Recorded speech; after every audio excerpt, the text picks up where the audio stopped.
The sky above Earth changed on a Tuesday morning. People in every city looked up and saw something that made their hearts stop. A ship hung in the clouds. It was bigger than anything humans had ever built. It was bigger than mountains. Its shadow covered entire countries.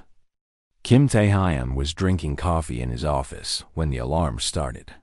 He was the ambassador for United Earth, a job that had been mostly about talking to different countries. Now, for the first time, he would talk to something not from Earth at all. He ran through the halls of the United Earth Council building in Geneva. Other officials ran with him. Everyone had the same look on their face: fear, wonder, confusion. They had always asked the question, "Are we alone in the universe?" Now they had their answer. They were not alone. And whatever was up there was very, very powerful. The council chamber was full when Tae-hyun arrived. President Yoon-hana sat at the head of the long table. She was a small woman with gray hair and sharp eyes. She had led Earth through hard times before, but nothing like this. Admiral Park Jae-won stood near the window, looking up at the sky. He was a tall man with a serious face. He had fought in 3 wars and won them all, but his ships were like toys compared to the thing floating above them. Defense Minister Lee Soo-bin was already working on her tablet, pulling up every piece of information they had. She was known for staying calm when others panicked. Right now, her hands were shaking slightly. She hid them under the table. "We are receiving a transmission," said a young technician. "They want to talk." President Yoon nodded. "Put it through." The holographic display in the center of the room flickered to life. The creature that appeared made several people step back. It was tall, maybe 3 meters. It had a body like an insect, with hard shell covering its form. Its head had large eyes that seemed to look in every direction at once. When it spoke, its mouth parts clicked together, but the words came through in perfect English from a translator device. "Humans of the planet Earth," the creature said. "I am Counselor Prime of the Galaxy Council. I speak for the hegemony that rules this arm of the galaxy. You have been observed for some time. You have achieved faster than light travel. This brings you to our attention." Tae-hyun felt his stomach drop. They had only tested their first FTL drive 6 months ago. Someone had been watching. The counselor continued. "By the laws of the hegemony, all species that achieve this technology must pay tribute. This is not negotiable. This is how things are. This is how things have always been." "What kind of tribute?" President Yoon asked. Her voice was steady. 30% of your population will be taken for labor. They will serve the hegemony in various tasks across the galaxy. 60% of your planet's mineral output will be collected each cycle.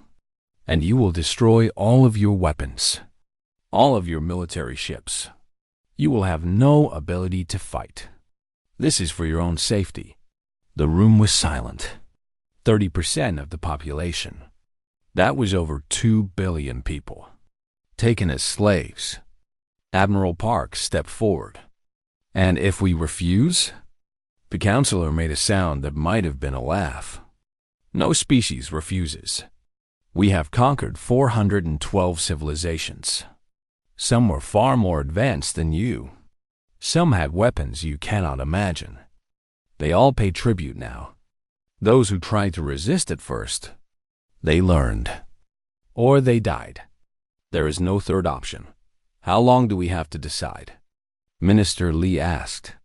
"There is no decision to make. You will comply. You have one of your solar cycles to begin the process. Your weapons must be destroyed within that time. The first population collection will happen after." President Yoon stood up slowly. She looked at the creature on the screen for a long moment. Then she looked around the room at her people. At Tae-hyun, at Admiral Park, at Minister Lee. She saw fear in their eyes. But she saw something else too. She saw anger. She turned back to the screen. We need to discuss this among ourselves. There is nothing to discuss. But we will wait for your confirmation of compliance. Do not take long. The hegemony is not patient. The transmission ended. The room exploded into noise. People were shouting. Some were crying. Some were calling for immediate surrender. Others were calling for war. President Yoon raised her hand. Slowly, the room became quiet. We will vote, she said simply. Every council member. Do we comply? Or do we refuse? Refuse?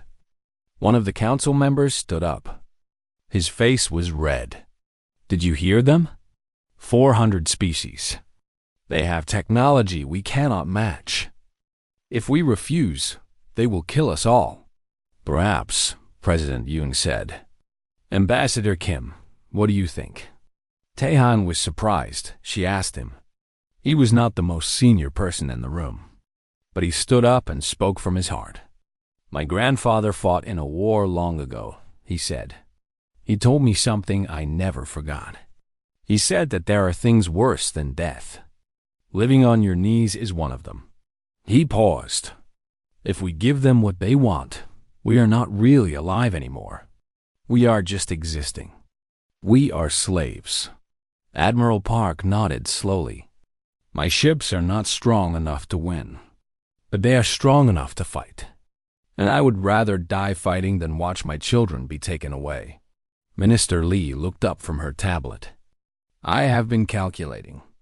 If we fight, we have maybe a 3% chance of survival. She paused. But 3% is not zero. The vote was held. It was close. But in the end, more hands went up for refusal than for compliance. President Yoon turned to Taehyun. Ambassador, you will deliver our response. Taehyun felt the weight of the moment. He nodded and stood before the transmission device. The counselor's image appeared again. You have decided to comply, the counselor said. It was not a question. Taehyun took a deep breath. The people of Earth, thank you for your offer. But we must decline. The counselor's head tilted. Decline? I do not understand. We will not give you our people. We will not give you our resources. We will not destroy our weapons. Taehan straightened his shoulders. We will not give in. Then you choose death. We choose freedom. Whatever comes with it. The counselor stared at him for a long moment. You are foolish, but you will learn. They all learn. The transmission ended, and Earth began preparing for war. The news spread across Earth in minutes. Every screen, every phone, every radio carried the same message. Aliens were real. They wanted Earth to surrender, and Earth had said no. Some people panicked. There were riots in a few cities. Some people tried to run, though there was nowhere to run to. But something strange happened in the days that followed. The panic faded, and in its place came something else. Something stronger. People stopped fighting each other. Countries that had been enemies for centuries reached out to help one another. Old arguments suddenly seemed very small when the whole planet faced destruction. President Yoon Han-ae stood on a stage in Seoul. Behind her was a giant screen showing the alien ship still floating in the sky. In front of her were thousands of people. Millions more watched from their homes. They think we are weak, she said. Her voice carried across the crowd. They have conquered hundreds of species. They think we will be easy. They think we will break. She paused and looked at the faces before her. They do not know us. They do not know what we have survived. Wars, diseases, disasters. We are still here. We will always be here. The crowd cheered. It was not a happy sound. It was fierce. It was defiant. Far above Earth in the orbital shipyards, Chief Engineer Baek Dong-woo had not slept in 3 days. He did not plan to sleep anytime soon. His hands were covered in grease and his eyes were red, but he kept working. The shipyard was supposed to build cargo ships and passenger vessels. Now it was building weapons. Faster, Dongwu told his team. We need everything ready. A young engineer named Ko Mi-young looked up from her work. Sir, we are going as fast as we can. We are not military engineers. We build transport ships. Then we learn, Dongwu said. My father was a fisherman. He never built a warship in his life. But when his village was attacked, he turned his fishing boat into something that could fight. We do the same. We use what we have. He pointed to a row of civilian ships. They were big and slow, designed to carry supplies between Earth and the moon colonies. Put armor on them. Put guns on them. Make them dangerous. They will not be pretty, Mi-young said. Dong Dashwu almost smiled. Pretty does not win wars.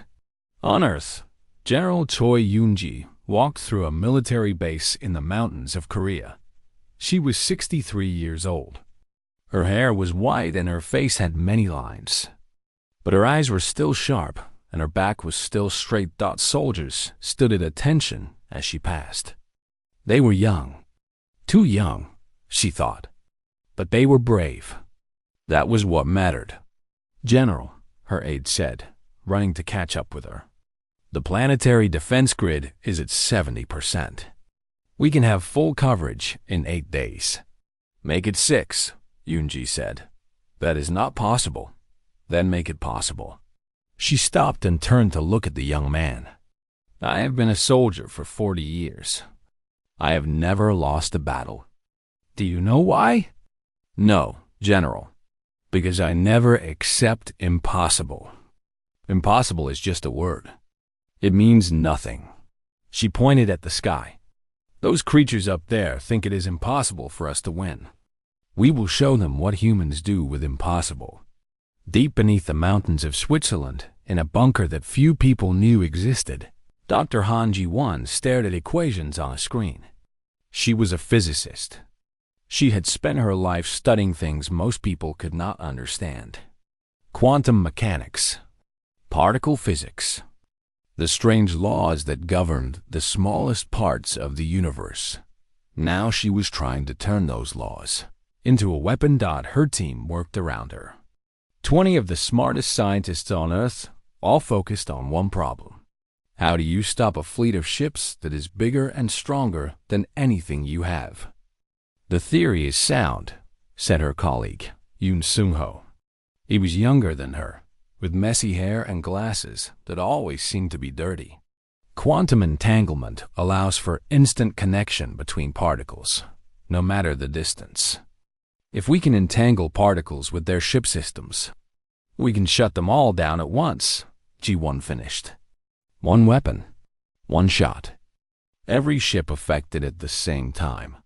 But the range is limited. They would need to be close. Very close. Ji-won nodded. This was the problem. The weapon would work, but only if the enemy fleet was nearby. They would need to lure them in. Her phone buzzed. It was Admiral Park, J1. How long? The Admiral asked without greeting. 3 weeks. Maybe 2 if we skip sleep. You have 10 days. Their fleet will arrive in 12. Ji-won closed her eyes. 10 days. It was not enough time. But then she remembered what she had heard President Yoon say on the broadcast. They do not know what we have survived. 10 days, she said. We will be ready. She ended the call and turned to her team. No more breaks. No more sleep. We have 10 days to save our planet. No one complained. They just got back to work. Across the world, the same scene played out in different ways. Factories that had made cars started making tanks. Scientists who had studied medicine started studying alien biology, looking for weaknesses. Teachers became soldiers. Farmers became engineers. Everyone had a role to play. Ambassador Kim Tae-hyun watched it all from his office. He had done his part. He had delivered the message of defiance.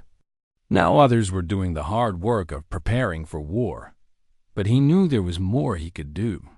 He began reaching out to every alien signal they could detect. If the hegemony had conquered 400 species, that meant there were 400 species who might want to see them fall. He did not know if anyone would answer, but he had to try. Minister Lee Soo-bin came to see him late one night. She looked tired, but there was a fire in her eyes. "The numbers are still bad," she said. "Their fleet is enormous. Thousands of ships. We have a few hundred. I know, but I have been studying their history. The records we could access from their transmissions." She sat down across from him. "They have never fought a species that would not surrender. Every civilization they conquered gave up at some point. When the fight got too hard, they quit."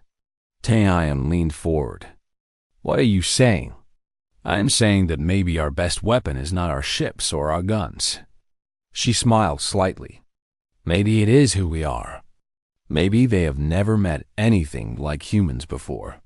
Taeyeon thought about his grandfather again, about all the wars humans had fought against each other, about how they had never stopped fighting, even when all seemed lost. "Then we show them," he said. "We show them what humans are made of." Outside the window, the alien ship still hung in the sky like a dark cloud.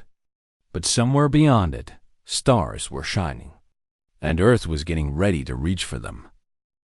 The hegemony fleet came out of hyperspace like a storm appearing on a clear day. One moment the space near Earth was empty. The next moment it was full of ships. Commander Shin the-jun sat in the captain's chair of the Defiance, humanity's flagship. She watched the enemy fleet appear on her screens and felt her heart beating faster. She had trained for battle her whole life, but nothing had prepared her for this. There were 4,000 ships. Each one was bigger than anything humans had built. They filled the space around Earth like a cloud of angry insects. Their formation was perfect. Every ship was in exactly the right place. They moved together like one giant machine. The Jun looked at her own fleet. 600 ships. Some were military vessels that had been built for war. Others were cargo ships with guns attached to their hulls. Many of them looked ugly, covered in extra armor and weapons that did not quite fit. But they were all she had. She thought about her family back on Earth, her mother in Bizen, her little brother who wanted to be a pilot like her. Her grandmother's picture was taped to her console, a reminder of where she came from.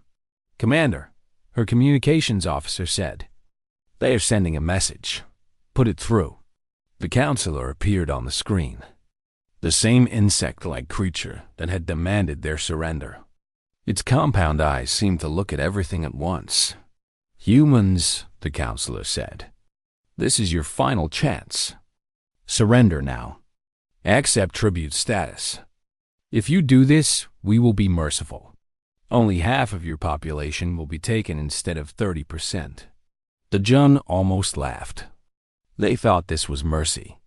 Taking billions of people as slaves was their idea of being kind. "I have a different offer," she said. "Leave our system now. Go back to wherever you came from, and we will let you live." The counselor made that strange clicking sound that might have been laughter. "You face 4,000 warships with 600. Most of your fleet is made of converted cargo vessels. You have no experience fighting in space. You have no allies. You are alone, I know." The Jun leaned forward in her chair. "It hardly seems fair." She smiled. "For you." The counselor tilted its head. "You make jokes. You will not be laughing when your planet burns. Maybe not, but I will be fighting. And so will every human being in this fleet. Can you say the same about your soldiers? Do they fight because they believe in something? Or do they fight because they are afraid of you?" The counselor did not answer. The transmission ended. The Jun turned to her crew. They were young, most of them. Some had never been in combat before, but their faces were determined. None of them looked like they wanted to run away. "All ships," she said into the fleet-wide channel. "This is Commander Shin. The enemy thinks we will break. They think we will surrender when we see their numbers. They have never met humans before." She paused. "Show them who we are." The battle began. The hegemony ships moved in perfect formation, advancing toward Earth in neat lines. Their weapons charged with energy that glowed blue against the darkness of space. They expected the humans to do the same, to line up and fight in an orderly way, to follow the rules of war as they understood them. That was their first mistake. The human fleet scattered like leaves in a storm. Ships went in every direction. Some dove toward the asteroid belt nearby. Others flew straight at the enemy and then turned away at the last moment. There was no formation. There was no pattern. It was chaos. The hegemony commanders were confused. Their targeting systems were designed to track organized fleets. They could not predict where the human ships would go next, because the humans themselves did not always know. Lieutenant Kang De-yun flew a small fighter through the middle of the enemy fleet. His ship was fast but weak. One hit from a hegemony weapon would destroy it. So he made sure they could not hit him. He spun his ship around a massive enemy cruiser, staying so close to its hull that they could not shoot him without hitting themselves. He fired at their sensor arrays, blinding them. Then he flew away before they could react. "Got another one," he shouted over the radio. Commander Shin watched her screens as her fleet fought in ways the enemy had never seen. Human ships used asteroids as shields, hiding behind rocks and then popping out to fire. When a ship was damaged, the crew did not abandon it. They flew it straight at the enemy and ejected at the last moment, letting the explosion take enemy ships with them. The hegemony commanders screamed orders. They had never seen anything like this. Species were supposed to be afraid. They were supposed to surrender when they saw the strength of the hegemony. These humans were not afraid. They were angry. Captain Wang Jihai commanded a converted cargo ship called the Mountain. It was slow and ugly, but its armor was thick. Enemy weapons hit it again and again. But it kept coming. "Hull breach on deck 7, her engineer reported. "Seal it and keep moving. Weapons at 60%. Then make every shot count." The Mountain flew directly into a group of enemy destroyers. It was suicide, everyone watching thought. But Jihai was not trying to survive. She was trying to make a path. Behind her, a dozen faster ships used the gap she created. They flew through the enemy formation like needles through cloth, damaging ships as they passed. The Mountain finally broke apart under enemy fire. But before it did, Captain Wang sent one last message. "Tell my daughter I love her. And tell these aliens that humans do not quit." The battle lasted 6 hours. 6 hours of explosions and death and desperate fighting. When it was over, the hegemony fleet pulled back. They did not retreat completely, but they stopped advancing. Commander Shin looked at the damage reports. 200 human ships destroyed. Thousands of people dead. It was terrible, but then she looked at the enemy losses. 800 hegemony ships destroyed or damaged. 800. The radio crackled.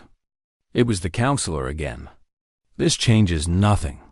We will regroup and return." "You cannot win." "Maybe not," the Jones said. "But we can make you bleed. And we will keep making you bleed until there is nothing left. Of us or of you." She ended the transmission and turned to her crew. They were exhausted. Some were crying. Some were cheering. Most were just sitting in silence, trying to understand what they had done. They had fought the most powerful force in the galaxy, and they had not lost. Not yet. On Earth, people watched the battle on their screens. They saw their ships explode. They cried for the people who died.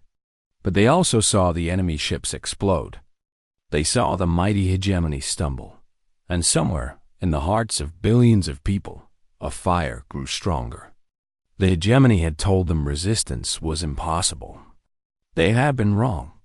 General Choi Yoonji watched from her command center and allowed herself a small smile. "This is just the beginning," she said softly. "Now they know. We will not give in. We will never give in." In her bunker, Dr. Han Ji-won worked faster. The weapon was almost ready. Soon, the real fight would begin. The hegemony did not wait long. 3 days after the first battle, sensors detected a new fleet dropping out of hyperspace. This time, there were 10,000 ships. Admiral No Hyun-woo stood in the command center on Earth's moon base, watching the numbers climb on his screen. 10,000. His remaining fleet had only 400 ships left. Many of those were damaged.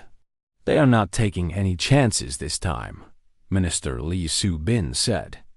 She stood beside him, her face pale but calm. "No," Hyun-woo agreed. "They want to end this quickly. Crush us with numbers. Burn our planet and move on.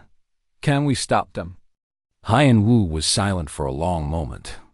He was an honest man. He did not like to give false hope. "I do not know, but we will try." Far across the galaxy, something was happening that neither the humans nor the hegemony expected. The battle above Earth had not gone unnoticed. Every species under hegemony control had access to communication networks. And rumors spread fast. On a small planet called Velar, a creature with blue skin and 4 arms watched a recording of human ships flying into battle. His name was Elder Moss, and his people had been slaves to the hegemony for 200 years. "They refused," Moss whispered. "They actually refused. And they survived," said his companion, a young female named Starleaf. "The hegemony retreated. I never thought I would see that." Moss felt something strange in his chest. It took him a moment to recognize it. It was hope. He had not felt hope in a very long time. "Send a message," he said suddenly. "To who?" "To Earth. Tell them the Valari resistance stands with them." On a frozen world called Keth Prime, a creature covered in white fur made a similar decision.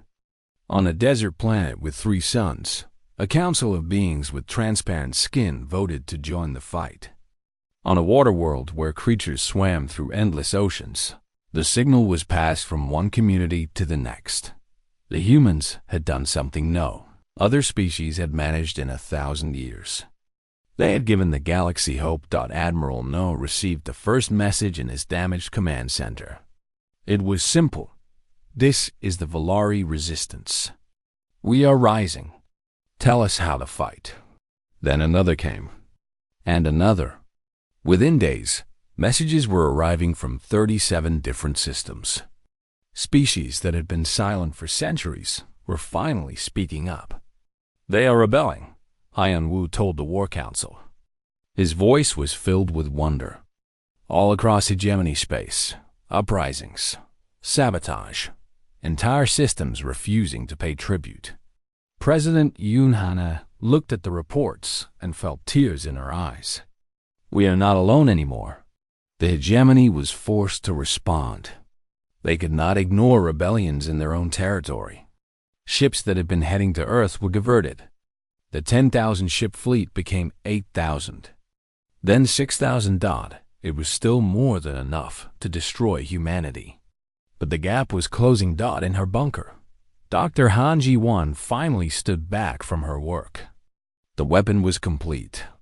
She called it the silence because that was what it would create. Complete silence from every enemy ship it touched. "How does it work?" Admiral No asked over a secure channel. "Quantum entanglement," Ji-won explained. She was exhausted, running on coffee and determination.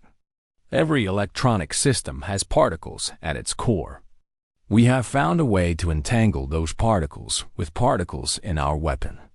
When we activate the silence, Every entangled system shuts down instantly. Engines, weapons, life support, everything. Range? That is the problem. The range is limited. Maybe 1 million kilometers. We need them close. Noah was quiet for a moment. They will not come that close. Not unless they have a reason. Ambassador Kim Tae-hein had been listening.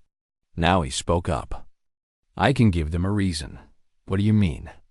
They are angry, confused. Their empire is falling apart because of us. If I offer to negotiate, they will want to meet face to face. They will want to see the human who defied them. He paused. I can bring their command ships close enough for the weapon. Minister Lee shook her head.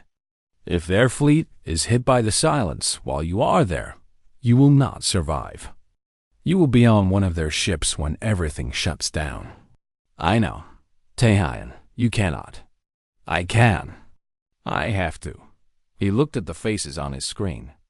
These people who had become his friends over the past weeks of war. I am just one person. If my death saves Earth, saves all those species who are counting on us, then it is worth it. President Yoon spoke softly. We cannot order you to do this. You do not have to order me. I am volunteering. The room was silent. Everyone knew what he was offering. He was offering his life. General Choi Yoon-ji finally spoke. You are a brave man, Ambassador. Your grandfather would be proud. Tae-hein smiled sadly. I hope so. The plan was put into motion. Tae-han recorded a message and sent it to the hegemony fleet. He offered to negotiate. He said he wanted to discuss terms. He knew they would not believe him, but he also knew they were curious. No species had ever been like this. They wanted to understand.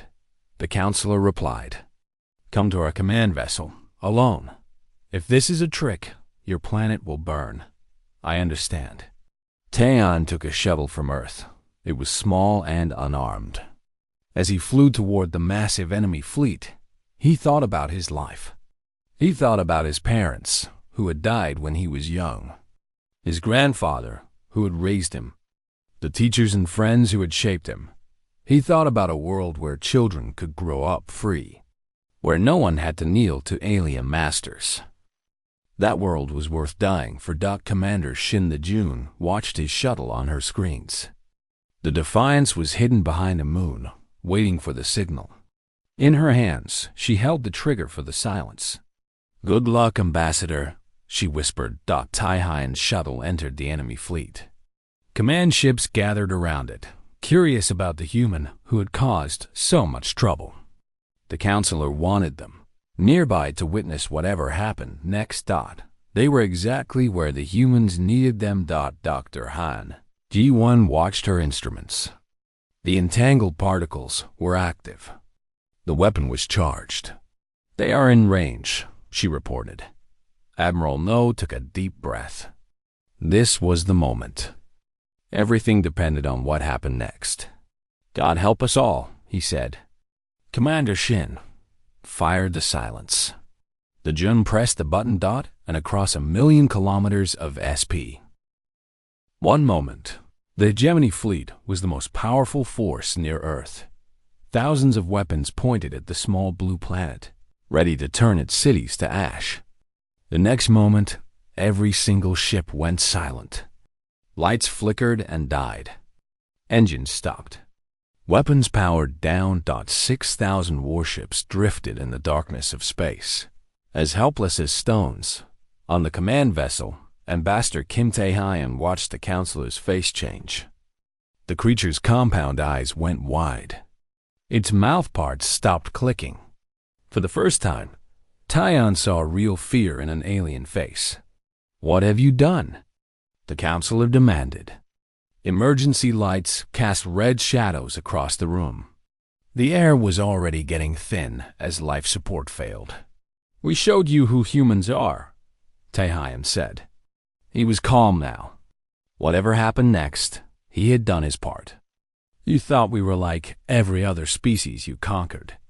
You thought we would break. You were wrong. This is impossible. Our technology is superior. Our ship should be protected against any weapon. You protected against weapons you knew about. You never imagined someone might invent something new. Taehyun smiled slightly.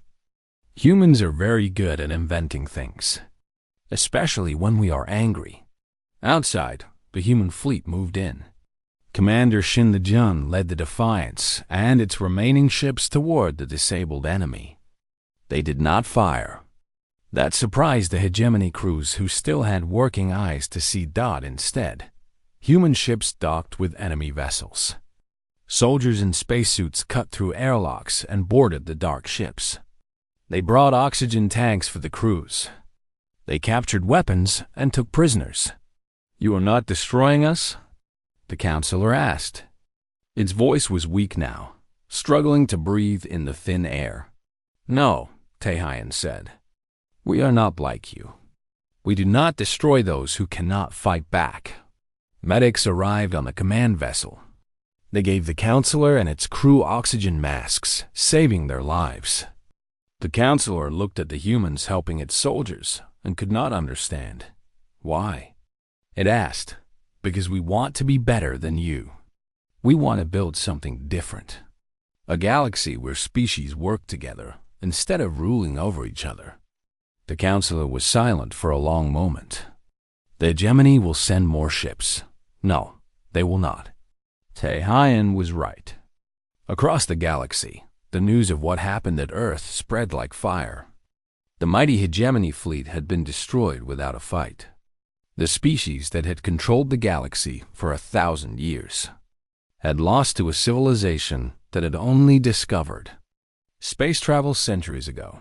The rebellions that had started in 37 systems spread to 300, then to 1,000. Species that had been too afraid to resist now found their courage. The hegemony tried to respond, but their forces were spread too thin. For every rebellion they crushed, 2 more began. Within 6 months, the Hegemony Council was forced to surrender. Not to humans alone, but to a coalition of species who had finally decided to be free. Commander Shin the-jun became the first human admiral of the new Federation fleet. She stood on the bridge of the Defiance, now repaired and upgraded, and looked out at a gathering of ships from 100 different worlds. I never thought I would see this, she said softly. General Choi Yoonji, who had come up from Earth for the ceremony, stood beside her. None of us did. But here we are, because of people like the ambassador. They were both quiet then. Kim Tae-hyun had survived the battle. His shuttle had been damaged in the crossfire when the silence went off. He had drifted for 3 hours in a broken ship with failing oxygen before rescue teams found him. He died 2 hours later, in a medical bay on the Defiance, surrounded by the people who loved him. But his words lived on. His final message, recorded before his mission, was broadcast to every planet in the new Federation. They told us resistance was impossible. They told us we would break. They told us no species had ever refused their demands. His face on the screen was tired but determined. They were wrong. Not because humans are special, but because every species is special. Every civilization has something worth fighting for. The hegemony forgot that. They forgot that freedom is not a gift that can be taken away. It is something that lives inside all of us. He paused and looked directly at the camera. To anyone watching this, wherever you are, whatever species you belong to, remember one thing. You do not have to kneel. You do not have to break. You do not have to give in. Stand up. Fight back. And never let anyone tell you that you are not strong enough to be free. The message ended, but its impact would be felt for generations on Earth. They built a monument in Seoul. It stood where President Yoon had given her speech before the war. It was not a statue of a hero or a weapon. It was simply a wall of white stone with words carved into it. The words said, "We will not give in." Every year, on the anniversary of the battle, People gathered at the monument, humans and aliens together. They came to remember those who had died, and they came to celebrate what those deaths had achieved. Dr. Han Ji-won lived to be 93 years old. She spent the rest of her life teaching physics at the new Federation Academy. Her students came from 100 different worlds. Many of them had parents or grandparents who had been slaves under the hegemony. Now they were learning to build a new future. Admiral Shin De-jun retired at 70. She went back to Bizen to live near the sea. She spent her last years writing about the war, making sure the truth would never be forgotten. Minister Lee Soo-bin became the first human president of the Federation Council. She served for 12 years and helped write the laws that would govern relations between species for centuries to come. And somewhere, in a small house on Earth, an old woman named Wang Min-young held a medal. It had belonged to her mother, Captain Hwang Ji-hai, who had died on the mountain. The medal was given to the families of everyone who died in the war. On the back, it had 4 words: for Earth, for freedom. Min-young looked out her window at the night sky. Ships moved between the stars now. Humans traveled to other worlds and welcomed visitors from distant planets. It was a universe her mother would barely recognize, but it was free. That was what mattered. Her mother and all the others who died had given everything so that future generations could live without fear, without masters, without chains. Min-young smiled and whispered to the stars, "We did not give in, Mom. We never will." And across the galaxy, in languages that humans would never learn, other species whispered the same words. They had learned them from Earth. They had learned them from the strange, stubborn, impossible creatures who had refused to kneel when all seemed lost. The words were simple, but they meant everything. We will not give in. Not now. Not ever.